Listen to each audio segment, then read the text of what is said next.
ವೈದ್ಯರು ಬಿಳಿ ಕೋಟು, ವಕೀಲರು ಕಪ್ಪು ಕೋಟು ಧರಿಸೋದು ಯಾಕೆ?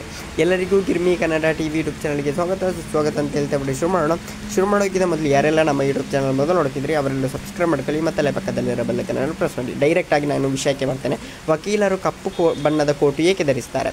ವಾಸ್ತವವಾಗಿ ಕಪ್ಪು ಬಣ್ಣವನ್ನು ನ್ಯಾಯ, ಅಧಿಕಾರ ಮತ್ತು ಘನತೆಯ ಸಂಕೇತವೆಂದು ಪರಿಗಣಿಸಲಾಗುತ್ತದೆ.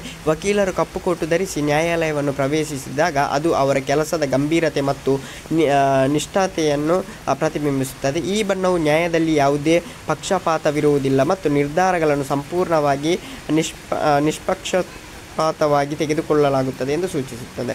ನ್ಯಾಯದ ದೃಷ್ಟಿಯಿಂದ ವಕೀಲರು ಮತ್ತು ನ್ಯಾಯಾಧೀಶರು ಕರ್ತವ್ಯ ನಿರತರಾಗಿದ್ದಾಗ ಕಪ್ಪು ಕೋಟುಗಳನ್ನು ಧರಿಸುತ್ತಾರೆ. ಇನ್ನೊಂದು ಸಂಗತಿ ಏನೆಂದರೆ, ಕಪ್ಪು ಬಣ್ಣವು ಯಾವುದೇ ಕಲೆಗಳನ್ನು ಸುಲಭವಾಗಿ ತೋರಿಸುವುದಿಲ್ಲ. ಇದು ವಕೀಲರನ್ನು ಯಾವಾಗಲೂ ವೃತ್ತಿಪರರಾಗಿ ಕಾಣುವಂತೆ ಮಾಡುತ್ತದೆ. ಒಂದು ರೀತಿಯಲ್ಲಿ ಅವರ ವೈಯಕ್ತಿಕ ಮತ್ತು ವೃತ್ತಿಪರ ಇಮೇಜ್ ಕಾಪಾಡಿಕೊಳ್ಳಲು ಸಹಾಯ ಮಾಡುತ್ತದೆ. ವೈದ್ಯರು ಬಿಳಿ ಕೋಟನ್ನು ಧರಿಸೋದು ಯಾಕೆ ಹಾಗಾದರೆ? ವೈದ್ಯರು ತಮ್ಮ ಕರ್ತವ್ಯದ ಸಮಯದಲ್ಲಿ ಬಿಳಿ ಕೋಟುಗಳನ್ನು ಧರಿಸುತ್ತಾರೆ. ಇದರ ಹಿಂದಿನ ಕಾರಣ ಏನೆಂದರೆ, ಬಿಳಿ ಬಣ್ಣದ ಶುದ್ಧತೆ, ಶುಚಿತ್ವ ಮತ್ತು ನಂಬಿಕೆಯ ಸಂಕೇತವಾಗಿದೆ ಮತ್ತು ವೈದ್ಯರ ಬಿಳಿ ಕೋಟು ಶುದ್ಧತೆ, ಶುಚಿತ್ವ ಮತ್ತು ಪ್ರಾಮಾಣಿಕತೆಯನ್ನು ಪ್ರತಿನಿಧಿಸುತ್ತದೆ.